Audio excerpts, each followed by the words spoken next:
وغصت في بحر الافكار، زان القصيد وحان وقت القصيده، في شردة الافكار لا شك محتار، اختار من جزل البيوت الجديده، والحفل جا وقته وشعشع بالانوار، حفل يشرف مجيها النقيده، والليله الفرحه ما توصف بالاشعار، ليله هنا وسرور ليله سعيده، لا في الدعوه ولا فيه معذار، والله مدبرنا على ما يريده، نجلوم معادل ما تعذر بالاسفار، حق علينا لو ديرها بعيده،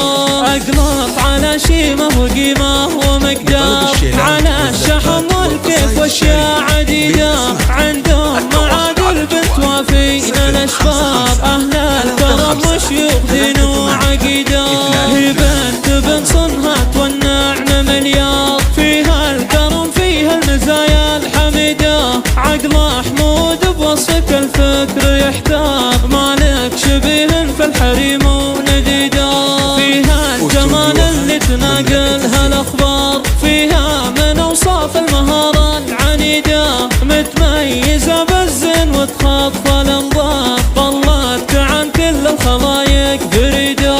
الياك بلد رش لها ورد وازهار، على هواها وجوها اللي تريده، في عكس عادل يا عسى فالها الخير، نطلب لها الله بالحياه السعيده، عادل كما حر على رؤوس الاوتار، كل العلوم الطيبه في رصيده. 055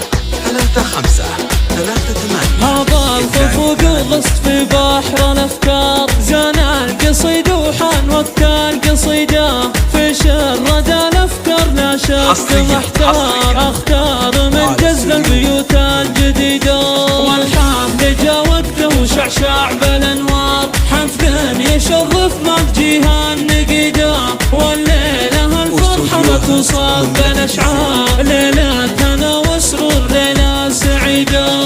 لا في الدعوه ولا فيه معذار، والله مدبرنا على ما يريده، نجلوم معادل ما تعذر بالاسفار، حق علينا لو ديرها بعيده، اقلط على شيمه وقيمه ومقدار، على الشحم والكيف واشياء عديده، عندهم معادل بنت وافينا الاشبار، اهل الكرم وشيوخ دين وعقيده، هي بنت صنهات والنعم مليار، فيها الكرم فيها المزايا الحميده، عقل حمود بوصفك الفكر يحتار، مالك شبيه في الحريم ونديده، فيها الجمال اللي تناقلها الاخبار، فيها من اوصاف المهاره العنيده، متميزه بالزين وتخطف الانظار، طلت عن كل الخلايق بريده، الياك بلد رش لها